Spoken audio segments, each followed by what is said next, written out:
Varicose veins కి సరైన చికిత్స కోసం సంప్రదించండి ఎవిస్ హాస్పిటల్. నమస్తే రమ్మగారు. నమస్తే చే రమ్మగారు, ఈ నెలలోనే మనకి గీతా జయంతి ఉంది. గీతా జయంతి కూడా మనం రెగ్యులర్గా చెప్పుకుంటూనే ఉంటాం. అవును కదండి. ఒక్కసారి విశిష్టత. మార్గశిర శుద్ధ ఏకాదశి ఈ రోజున గీతాదేవి పుట్టింది. ఈవిడ ఎక్కడ పుట్టింది, ఎలా పుట్టింది? యుద్ధ రంగంలో. ఎక్కడ భగవద్గీత చెప్పాడు భగవానుడు? అంతేగా, యుద్ధంలోనే ఇరుపక్షాలు చెరుపక్కన మోహరించి ఉండగా యుద్ధానికి సన్నద్ధమైన వాడైనప్పటికీ అర్జునుడు కింకర్తవ్యత విమూఢుడై ఏం చెయ్యాలో తెలియక వీళ్ళందరినీ, అందరూ తాతలు, నాన్నలు, బావలు, తమ్ముళ్ళు, అన్నయ్యలు, బంధువులు, హితైషులు, గురువులు, ఉపాధ్యాయులు, గురుపుత్రులు, ఇంతమంది సమూహాన్ని నేను చంపలేను, వీళ్ళని చంపకూడదు, సొంత వాళ్ళందరినీ చంపుకుని నేను ఏం సాధిస్తాను, వీళ్ళందరినీ చంపేశాక ఇంకెవరుంటాం అని ఇలా దుఃఖంలో మునిగి నేను యుద్ధం చేయలేను అని అస్త్ర సన్యాసనం చేయటానికి సిద్ధపడినప్పుడు భగవంతుడు అతనికి బోధించాడు. కర్తవ్యం బోధింపబడింది. మన జీవితాల్లో కూడా ఇలాంటి సందర్భాలు చాలా వస్తాయి. చేయొచ్చా, చేయకూడదా, చేయకూడదేమో, నా వల్ల కాదేమో, నేను చేయలేనేమో, ఇది చేస్తే ఏమవుతుందో, ఇలాంటి భావజాలాలకి సాధారణంగా మానవులందరూ లోనవుతూనే ఉంటారు. అర్జునుడు సామాన్య మానవుడు కాదు, నరనారాయణలో నరుడు, ఇంద్రుని అంశతోటి జన్మించినవాడు, వరప్రభావంతో పుట్టాడు, పరమేశ్వరుని జయించి ఆయన నుంచి పాశుపతాన్ని పొందాడు. ఒక లోటు కూడా లేని అత్యంత ప్రతిభాశాలి, పరమశాంతమూర్తి, భగవంతుణ్ణి త్రికరణ శుద్ధిగా నమ్మి ఆయన వెనకాల నడిచినవాడు. సాధారణ మానవుడు ఒక వీరుడుగా లెక్క పెట్టకూడదు, మానవోత్తముడు. అలాంటి వాడికి భగవంతుడు బోధించిందే భగవద్గీత. గీతాసారం అంతా తెలుసుకోగలిగితే, చదవగలిగితే, ఒక్క ముక్క అయినా మనం అర్థం చేసుకోగలిగితే, ఒక్క చుక్క గంగాజలమైనా చాలన్నట్టుగా మన జీవితం వెళ్ళిపోతుంది. దాంతో ఎన్నో విషయాలు చర్చించబడ్డాయి భగవద్గీతలో. కేవలము కర్మల మీదే మానవులకు అధికారం ఉంది, దాని ఫలితం మీద ఏ అధికారము లేదు.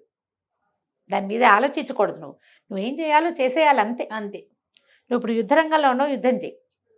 నువ్వు ఎక్కడ ఉంటే ఏం చేయాల్సిన పని ఉందో నీ ఎదురుగుండా అది చేయాలి అని ఖచ్చితంగా చెప్పాడు భగవంతుడు. దాంతోపాటుగా ధర్మానికి గ్లాని ఎప్పుడు జరుగుతుందో అప్పుడు నేను పుడతాను, నన్ను నేను సృజించుకుంటాను. యదా యదా హి ధర్మస్య గ్లానిర్భవతి భారత అభ్యుత్థానమధర్మస్య తదాత్మానం సృజామ్యహం. అధర్మం తాలూకు దీనిని చెడగొట్టడానికి, తగ్గించటానికి నన్ను నేను సృజించుకుంటాను. భగవంతుడు అక్కడ వస్తాడు. ఈ భగవంతుడు అక్కడ వస్తాడన్న గీతావాక్యం ప్రకారం కృష్ణుడుగాను రాముడుగాను జన్మించటమే కాకుండా ఆ సమయానికి దేవుడు పంపినట్టుగా ఎవడైనా రావడం కూడా జరుగుతుంది. కలియుగం కదా ఇది. కలియుగ చివరి భాగంలో కల్కి అవతారంలో భగవంతుడు వస్తాడని మనం నమ్ముతాం, ఒక ఆర్షవాక్యాన్ని. జన్మిస్తాడు, ఆయన 10వ అవతారం కల్కి అవతారమే అని. దానికి అది వచ్చే లోపల ఎప్పుడూ అధర్మాలు ప్రబలుతూనే ఉంటాయి కదా. ఎప్పటికప్పుడు ఎక్కడో చోట ఏదో ఒకటి జరుగుతుంది. భగవంతుడు చేయవలసిన క్రియలు మానవులే చేస్తుండటాన్ని మనమే మన నిత్య జీవితంలో చూస్తాం. ఎవడో మనలాంటి వాడే పడిపోయిన వాడిని తీసుకెళ్ళి హాస్పిటల్లో చేర్పిస్తాడు. వాడు బతికేందుకు సాధనం అవుతాడు. భగవంతుడు ఆ రూపంలో వచ్చాడని నమ్మాలి మనం. అత్యంత ప్రమాదంలో ఉన్నటువంటి ఓ కంపెనీని ఓ నలుగురు కలిసి ఆలోచించుకుని ఒకడు కలిసి ముందుకు తీసుకెళ్ళి 100,000 మంది భోజన సౌకర్యాన్ని చెడగొట్టకుండా, వాళ్ళ ఆహారాన్ని పాడు చేయకుండా, వాళ్ళు బతకటానికో తినడానికో అవకాశం కల్పిస్తాడు ఒకే ఒక్కడు. భగవదంశ అంతే. ఇదివరకటి కాలంలో నా విష్ణు పృథ్వీపతి అని చెప్పేవారు. ప్రతి రాజు భగవదంశే. విష్ణువు యొక్క అంశాస్వరూపం ఉన్నవాడే రాజు అవుతాడని నమ్మేవాడు. కలియుగంలో కూడా ఉన్నారు కదా, మన ముందు కూడా రాజులు ఉన్నారు కదా. విష్ణువంశ ఉన్నవాడే రాజు అవుతాడు. ఇప్పుడు విష్ణువంశ ఉన్నవాడే అధికారి అవుతున్నాడు. వాడు విష్ణువంశతోటి తనని తాను విష్ణువుగా భావించి విష్ణువు చేసినటువంటి క్రియలే చేసిన వాళ్ళు ఉంటారు. అది కలకాలం ప్రజల మనసులో భగవదంశతోటి. ఉమ్. లేదు భగవదంశతోటి ఉండి అందులో ఏంటి దానవాంశం చేర్చుకున్నాడు అనుకో, బాగా తినేద్దాం. భూభకాసురులు ఉన్నారు కదా, ఉమ్, ఉమ్. భూభకాసురులని రాస్తుంటారు పేపర్లలో. అవును. అవతల వాడికి చేయవలసిన సహాయానికి కూడా, సహజంగా తన అధికారంతో చేయవలసిన సహజమైన క్రియకి కూడా వెలకట్టి పుచ్చుకునేవాడు ఉమ్. భగవంతుడి చేతిలో ఎప్పుడో ఒకప్పుడు నలిగిపోతాడు. మనం ఇప్పుడు అధికారులను కూడా ఆ రకంగానే మనం నమ్మేవాళ్ళం ఇది వరకు. ఇప్పుడు ఏమైంది, ఈ అధికారులు కూడా దానవాంశలు చేరినాయి. వీళ్ళందరికీ భగవద్గీత పాఠం చెప్తూ ఉండాలి. భారతదేశంలో అత్యుత్తమ గ్రంథాలలో మొట్టమొదటిది భగవద్గీత. దాని మీద చేయబెట్టే ప్రమాణం చేస్తాం. నీకు నమ్మకం లేని దాని మీద ఎట్లా ప్రమాణం చేస్తావు? చెయ్యం కదా. నమ్మటానికి అదేదో విషయం కాదు, నీ జీవితం. ఉమ్. ఆ జీవితాన్ని గురించి మనం తెలుసుకోవాలి కదా. తప్పకుండా. మన జీవితం ఇప్పుడు మన రకం, మన అమ్మ ఎవరు నాన్న ఎవరు తెలుసు. ఉమ్. పోనీ అమ్మ నాన్న తెలియదు, ఎక్కడో రోడ్డు మీద దొరికాం. వాళ్ళైనా ఒక ప్లేస్లో పెంచుతారుగా, ఎక్కడో చోట పెంచబడతాడు కదా. భారతదేశం ఒక దేశంలో ఉంటావు కదా, అదే మన అమ్మ నాన్న అవుతుందిగా. అమ్మా నాన్నని తెలుసుకున్నంత సహజంగా భగవద్గీతను గురించి తెలుసుకోవాలి. గీతా జయంతి అనగానే ఓ భగవద్గీత పుస్తకం బాల్మర్లోంచి దుమ్ము దులిపి తీసి, కోస పూజ చక్కగా పసుపు రాసి బొట్టు పెట్టి 4 పువ్వులు వేసి పూజ చేసి, దీపారాధన చేసి, అగరత్తులు చూపించి, 2 అరటిపళ్ళు నివేదన చేసి, హారతి తెచ్చి, భగవద్గీత మా ఇంట్లో ఉందండి అంటే కాదు. భగవద్గీత పుస్తకంలో కాదు, మస్తకంలో ఉండాలి. ఏదో ఒక్క శ్లోకమైనా చదువుకోండి. రోజుకొక శ్లోకము, రోజుకొక అధ్యాయము లాంటివి చదివినా కూడా మన జీవితాన్ని మనం క్షుణ్ణంగా తెలుసుకున్నట్టే. జీవిత పాఠాలు కావాలంటే భగవద్గీతలో ఇంచే రావాలి. భగవద్గీత అంతా కూడా అలా సారాంశంగా కనపడదు మనకి. నువ్వేం చేయాలో అది చేయటమే కాకుండా భగవంతుడు తను ఎక్కడెక్కడ ఉంటాడో చెప్పాడు, తను ఎలా యాక్ట్ చేస్తాడో చెప్పాడు, ఏం చేయాలో చెప్పాడు, తను ఎప్పుడు వస్తాడో చెప్పాడు. మరి ఇవన్నీ తెలుసుకోవాలంటే భగవద్గీత చదవాల్సిందే కదా. ఖచ్చితంగా. మన ఇంట్లో అల్మార్లో కనుక భగవద్గీత పుస్తకం ఉంటే ఈ రోజున పూజ చేసుకుని ఈ రోజు నుంచి మొదలు పెట్టండి. శ్లోకము తాత్పర్యము చదువుకుంటే సరిపోతుంది. శ్లోకాలు మనకు ఎక్కవు, మనకు రావు. తెలుగు వస్తుంది కదా, పోనీ తెలుగు కూడా రాదు, ఇంగ్లీష్ వస్తుందిగా, ఇంగ్లీష్లో చేసిన ట్రాన్స్లేషన్ అయినా చదవండి. ఓకే, అదైనా చదువుకోవచ్చు కదా. గీతా ప్రెస్ వాళ్ళ పుస్తకాలు దొరుకుతాయి. ఇంత పాకెట్ భగవద్గీత ఉంది, ఇంత పెద్ద భగవద్గీత ఉంటుంది, బోలెడని ఉన్నాయి. ఏదో ఒక భగవద్గీత ఇప్పటిదాకా మీ ఇంట్లో లేకపోతే కొని తెచ్చి పెట్టుకోండి. రోజువారీ చదవలేకపోతే వారానికి ఒక రోజు అని నియమం పెట్టుకుని ఆ ఒక్క రోజైనా ఆ పుస్తకం తిరిగేయండి. ర్యాండమ్గా చదువుతాను జయ నేను. పుస్తకం ఓపెన్ చేసి ఏ పేజీ కనపడితే ఆ పేజీ ఆ రోజుకి. పెద్ద పుస్తకం గీతా మకరందం ఉంది నా దగ్గర. దాన్ని ర్యాండమ్గా ఓపెన్ చేసి వాళ్ళకి సంతోషంగా ఉంటుంది. నేను ఒక్కొక్కసారి నాకు కావాల్సిన సమాధానం లభించిన రోజులు కూడా ఉన్నాయి. అందరికీ అలాగే లభిస్తుందని నేను ఎంకరేజ్ చేయటం లేదు, కానీ మీకు అనిపిస్తుంది, నాకు అనిపిస్తుంది. ర్యాండమ్గా కూడా చదవచ్చు. ఏదో ఒక అధ్యాయం తీసి పెట్టుకోండి, 9వ అధ్యాయం, 18వ అధ్యాయం, 16వ అధ్యాయం, ఏదో ఒకటి పెట్టుకోండి. ఏదైతే అది చదవాలి. గీతా జయంతి నాడు భగవద్గీతని పూజించుకుని నమస్కారం చేసుకుని ఒక్క శ్లోకం మీరు నేర్చుకుని పిల్లలకి ఒక శ్లోకం నేర్పించండి. మొత్తం అన్ని అధ్యాయాలు నోటికొచ్చిన వాళ్ళు కూడా బ్రహ్మాండంగా కనపడతారు మనకి.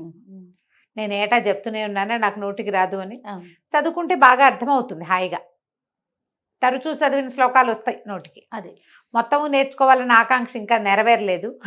ఫోకస్ చేయాల. అదే నేర్చుకోవటం అనగానే ఫోకస్ చేయాలి జయ, అంతే కదా. ప్రధానమైంది అదే కదా. ఈ గీతా జయంతి నాడు ఏకాదశి కదా, ఏకాదశి విధి విధానాలు మనం ఏం పాటిస్తామో అవి పాటించటమే. ఏకాదశి నాడు పూర్తిగా ఉపవాసం ఉండటం, లేదా పూర్తిగా ఉండలేకపోతే మనం ఏదైనా కొద్దిగా ఫలహారము, ఉపాహారము, అల్పాహారం లాంటిది ఏదైనా తీసుకుని భగవన్నామ సంకీర్తనలో ఈ రోజును గడిపి అవకాశం ఉన్నవాళ్ళు ఇది చేయటం, జాగారం చేయటం. ఈ జాగరణ నేను ఇటీవల కాలంలో ఎవరైనా జాగారం చేస్తున్నారంటే విన్నది తక్కువే చేయ. అరుణ్ అని నా స్నేహితుడు ఉన్నాడు కదా, వీళ్ళు ఒక ఫ్యామిలీ వాళ్ళట జాగారణ చేస్తారట. విష్ణు సహస్రనామ పారాయణ చేస్తారట రాత్రంతా. గ్రూపులుగా వెళ్తారు. కొంతమంది చదువుతారు, మళ్ళీ ఆ తర్వాత టర్న్ తీసుకుంటూ ఉంటారనమాట. ఒక్కొక్కళ్ళు టర్న్ తీసుకుంటూ గట్టిగా చేష్టవంతో చదివే వాళ్ళు స్వరం గట్టిగా రావాలి కదా, ఆ చదివే వాళ్ళు చదువుతుంటారు, మిగిలిన వాళ్ళు ఫాలో అవుతుంటారు. అట్లా రాత్రంతా గడుపుతారట. మర్నాడు పొద్దున ఆ ద్వాదశపారణ చేసి ఎవరి ఇళ్ళకి వాళ్ళు వెళ్ళిపోతారు. ఇలా కొన్ని గ్రూప్స్ ఉన్నాయట. నేను ఆ ఊరు వెళ్ళాను కదా, పెద్దవరం వెళ్ళాంగా మేము. నేను చెప్పాను కదా అక్కడ ఒక రంగనాయక స్వామి దేవస్థానం ఉందని, పక్కన ఒక రాముల వారి రామ్ భజన మందిరం ఒకటి ఉంది. చెప్పారు కదా. మా బావగారి బంధువులే ఒకళ్ళు కట్టించారట. అది జస్ట్ రామ్ భజన మందిరమే. లోపల ఒక దీని మీద గరుడ స్తంభం అంటారు కదా, ఈ మన కోలాటాలు అవి వాడు చేసేటప్పుడు గరుడ స్తంభం, రాముల వారి పటాలు ఉన్నాయి. భజన చేయడానికి ఎంతమంది వచ్చారో జయ, అందరూ పెద్దవాళ్ళు ఆడవాళ్ళు చక్కగా బోల్డ్ అనే నామాలు. మాకేం భజనలు అవి అలవాటు ఉన్న వాళ్ళు కదా, ఉడికి పాటలే వచ్చు కానీ చక్కగా భజన చేశారు. వాళ్ళు ఉంటారట, ఏకాదశి నాడు జాగారం చేస్తారట భజన చేస్తూ. పల్లెటూళ్ళల్లో ఇంకా జాగరణ చేయటానికి పెద్దవాళ్ళు చిన్నవాళ్ళు అలవాటు ఉన్నవాళ్ళు ఏకాదశి నాడు జాగారం చేసే అలవాటు ఉంది. ఉన్నవాళ్ళు చేయండి. ఎంత మంచి మంచి చక్కటి నామాలతో భజనలు చేశారో వాళ్ళు. చాలా ఓపికగా అందరు పెద్దవాళ్ళు, ఆడపిల్ల చిట్టి పిల్లలు కూడా కొంతమంది వచ్చారు. అందరూ కలిసి మైక్ పెట్టుకున్నారు.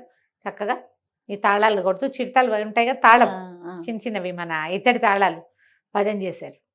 చాలా సంతోషం వేసింది. మా చిన్నప్పుడు చూసేవాళ్ళం మన చిట్టుకూడూరులో భజన చేయటం తెలుసు కానీ మాకేం పెద్దగా అలవాటు లేదు. ఆ ఊరు వదిలేసాక అది పోయింది జీవితంలో నుంచి. చాలా సంతోషంగా చేసాం ఆ పూట అక్కడ. చెయ్యొచ్చు జాగారం ఒకవేళ మీకు అవకాశం ఉంటే. జాగరణ చేయలేకపోయినా మర్నాడు పొద్దున ద్వాదశపారణ చేసుకోండి. మర్నాడు వదిలేయకుండా ముందు రోజు చదవటం మొదలుపెట్టిన భగవద్గీతని మర్నాడు కూడా చదవండి. ఏటా జరిగే గీతా జయంతి నాడు మీరు ఎవరికైనా 1-2 భగవద్గీత పుస్తకాలు కొని గిఫ్ట్ చేయొచ్చు కూడా. ఎవరి దగ్గర లేదో ఉన్నవాళ్ళు మీ దగ్గర 2-3 పుస్తకాలు ఉంటే ఇంకొకళ్ళకి ఇవ్వండి. ఓ 3-4 కలిసి భగవద్గీతను చదువుకోండి. ఏకాదశి నాడు ఖాళీగా ఉంటే కనుక ఈ ఏకాదశి నాడు మీరు భగవద్గీత పారాయణ చేయొచ్చు. ప్రతి ఏకాదశికి భగవద్గీత పారాయణ చెప్తాం మనం. అవకాశం ఉంటే చెయ్యండి. ఎవరికి అవకాశం ఉంటే వాళ్ళు భగవద్గీతని పూజించుకోండి, స్మరించుకోండి. ఒక బుక్ని ఖచ్చితంగా మీ ఇంట్లో ఉంచుకోండి. ఒట్టి ఇంట్లో ఉంచుకోకుండా తల్లో కూడా ఉంచుకోవడానికి ప్రయత్నం చేయండి. ఎప్పుడైనా మహత్తరమైన సమస్యలు ఉన్నప్పుడు నేను చేసినట్టుగా పుస్తకం తెరిచి సమాధానం కోసం కూడా వెతకండి. భగవంతుడు అనుకూలిస్తే తప్పకుండా సమాధానం లభిస్తుంది. తప్పకుండా రమ్మ గారు. నమస్తే. నమస్తే జయ.